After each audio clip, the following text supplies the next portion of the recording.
बंधु तो आज आपण माने केदार गौरी देखिया को पाइबे।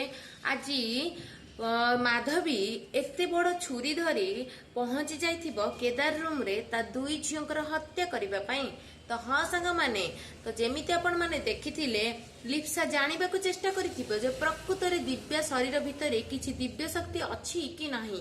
तो सेथिपई से दिव्यार तंटी चिपी हत्या करिबा पई चेष्टा करूथिबो। आ ठीक सेही टाइम रे नाग देवता प्रकट हेई दिव्यार सुरक्षा करिवे आ लिप्सा को मारिबा पई गोडेइबे। सेठु कळे बळे कौशले जेमिति करी बंची जीव लिप्सा आ पहुंची जीव जाई ए चंडी माधवी पाखरे जी सबु क्षण प्रति मुहूर्त भाबु थाए गौरी ठारू ता छुआ मानक अलग करिबा पई।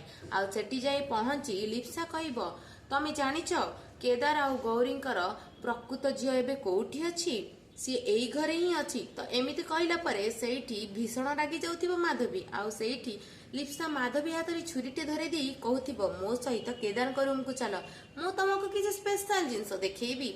तो तापरे ठीक सेही टाइम रे माधवी को बहुत जोर रे धक्का दे दे नेकी जाउथिबो लिप्सा केदार रूम को। एपटे ए सब कथार आभास पाई सारिथिबो गौरी आ गौरी जीवन विकले धाई आसीथिबो ता छुआ मानक रक्षा करिबा पई।